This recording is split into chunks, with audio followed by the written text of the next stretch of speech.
Kahil State People Democratic Party hene ka singi baar kala Phah la ka Jong ka Jingai Jingmut Halor ka bha thungkam thungjam ne ka Reservation Policy shaka expert committee. Habakran bakilat pathai Khubor u President kumju u General Secretary ka party ba KP Pangyang bat ba pan boran ta thiang kilaya thu ru ba ha ka ne ka Jingai Jingmut kilabu ru hadu santri kimat shaka committee. President Jingai Khuborjylla member Jongi Adin baka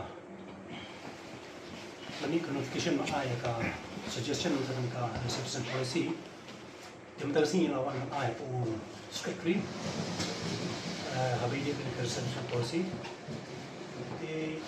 ni kami lor ni sibut lagi mak ni tentang santri point ya ka bani la asyik ka committee ka ba untuk sini ka soft copy di kung ko party kung bagi la dor ko manifesto bangin revise the reservation policy.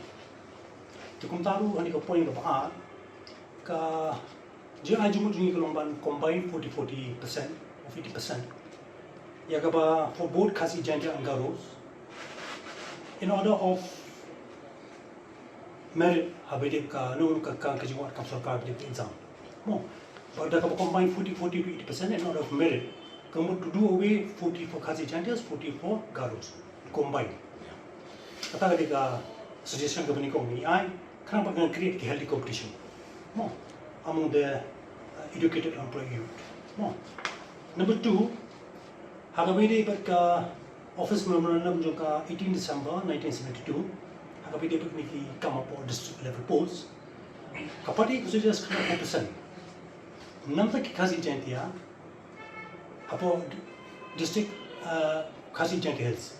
90% for khasi jantias in the district of khasi and jantia hills, and whereas 90% napa kita district tanta gigaro, kemudian gigaro ki khasi and khasi 90%.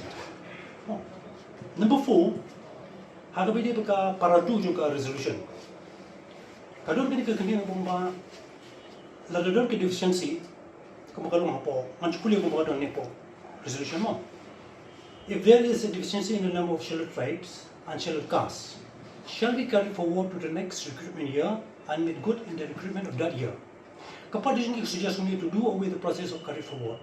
Kapag mo kalong ba on that particular year ada kalong kasokar kapag pan apply kam le bathap kam le batpanep ang usnan without the process of carry forward. Taka di point number 4. But the most important point was number 5. Nakalanga party hagabili ka state reservation policy January 12.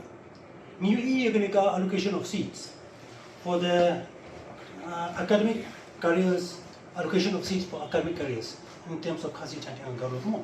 Kamdan ko nung proper indication habili ka presidential marks.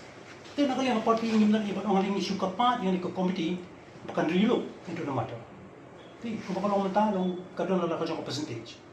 Di kanang manwan ra ita efficiency but yang tak combine 80%, asal kan dia dia winning important points kepada ni Jingmut committee bahkan Peit bahaya kan ni kerana pun dia Shillong apa ni kini lagi kasih jadi baru.